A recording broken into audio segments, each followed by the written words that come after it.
Hello, welcome back to Storytime, and this is chapter 2 of the Werepuppy, which is what we started yesterday. So let's get started. So Mickey was very glad when it was time to get up. His bedroom didn't seem anywhere near as frightening in the sunlight. He sat up and examined his duvet. He peered in all four corners of the room. He hung over the edge of his bed and looked underneath it. No werewolves, not even a tuft of fur or a fang. He got up to go to the bathroom, having a happy little hum to himself. He was silly to get in such a state. It was only a daft old video. It wasn't real. It was time he grew up a bit. He opened his bedroom door, and the werewolf pounced. It howled, it growled, it tore at Mickey with its hairy hooves, it slathered all over him. Mickey screamed. He screamed and screamed and screamed, and then the werewolf was battered off the top of him, and he was suddenly wonderfully in Mum's arms. "What on earth's the matter now?" said Mum. "What are you playing at, Marigold, and what are you doing with that furry hearthrug?" "You put it back in the living room this minute." Mickey understood everything, but it was too late. He was crying like a baby, and he couldn't stop. "There now, Mickey, don't cry, pet. Come on, I know Marigold's an old tease, but it was only a silly game," said Mum. But she held him tight still, and she rocked him gently as if he really was a baby all over again. "What's going on?" Dad demanded, coming out of the bathroom with a white shaving soap beard on his chin. One patch was tinged pink. "What was all that silly screaming about? I thought it was somebody who was getting murdered. I nearly cut my throat shaving." Dear. There's a funny picture of Dad there. You can see.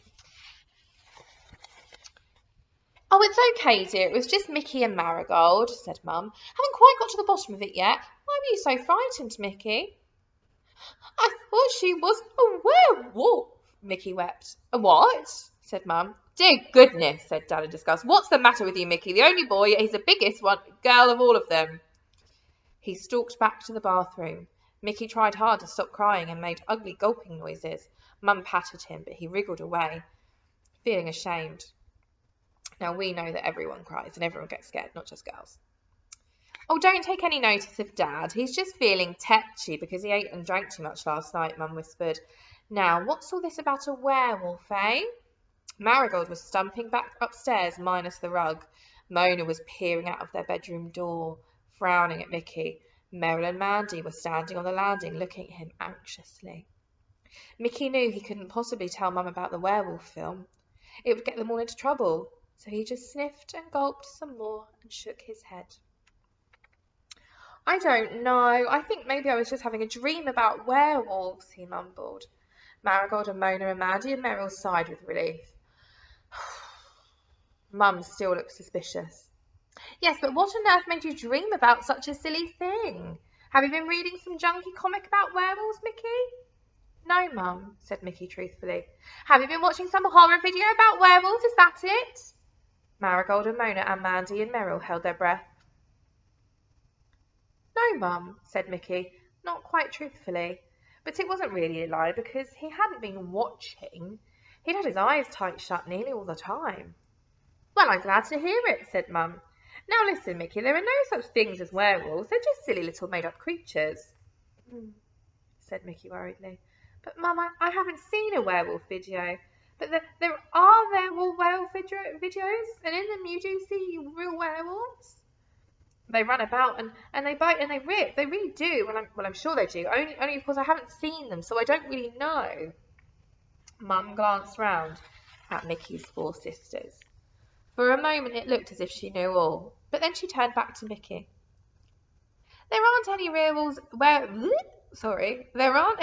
werewolves anywhere. They just use big dogs in those silly films, Alsatians, like Sandy, Mr. Bryan's Alsatian up the road. You're not scared of him, are you?" "No," said Mickey doubtfully. He'd never been exactly fond of Sandy the Alsatian. He had a habit of crouching right down behind his fence and then growling suddenly at your ankles. It always made Mickey jump a bit on his way past when he was going to school.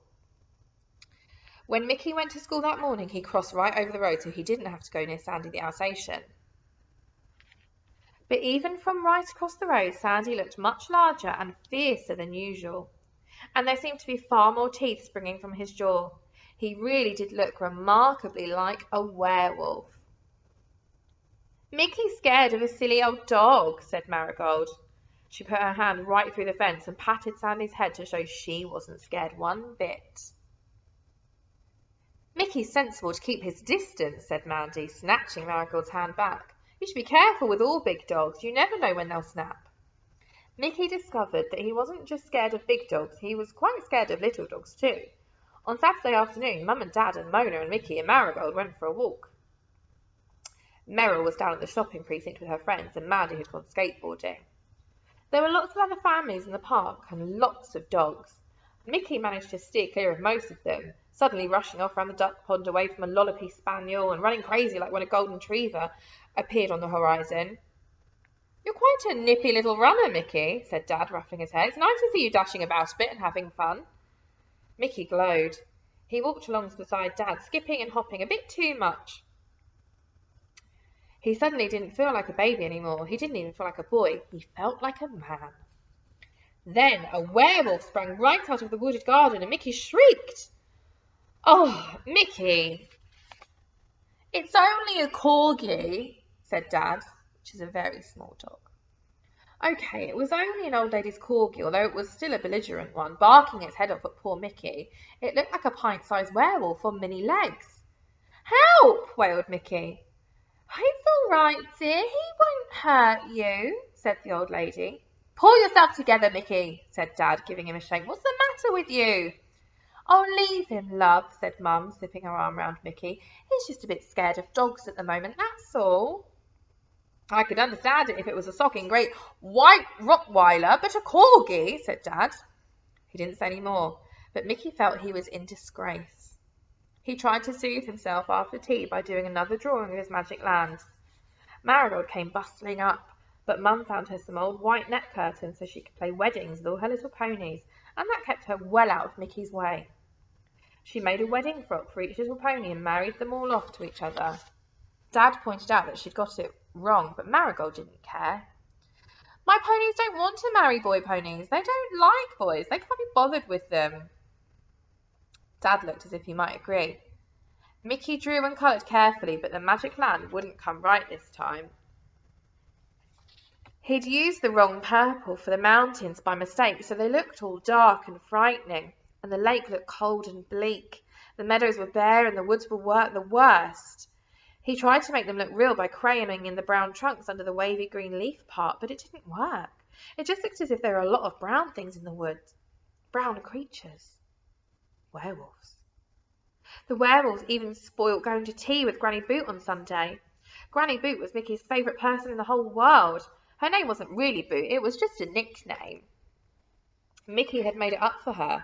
Granny Boot had a second-hand clothes shop, and every Saturday and Sunday she got up very early and went to cart boot sales to get stock for her shop. She sometimes took Mickey with her for a great treat. She said he had an eye for a bargain. The older girls weren't interested, and Mona moaned, and Marigold picked things up and dropped them, but Mickey and Granny always had a very good time at boot sales. "You're my Granny Boot," said Mickey, giving her a hug. Dad laughed and laughed when he heard Granny's new nickname. "She's an old boot, all right," said Dad. After they'd all had a lovely tea at Granny's, ham salad sandwiches and jam sponge and chocolate finger biscuits and raspberry jelly and ice cream, she took Mickey upstairs to show him the bargain she'd found at that morning's boot sale. "Look at this lovely 50s number with its sweetheart neckline," said Granny. "You could do a lovely quick step in this."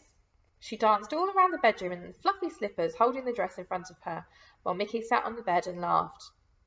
Then Granny Boot delved into her pile of newly bought clothes on the floor and found a shriveled swimming suit costume with funny padded bits.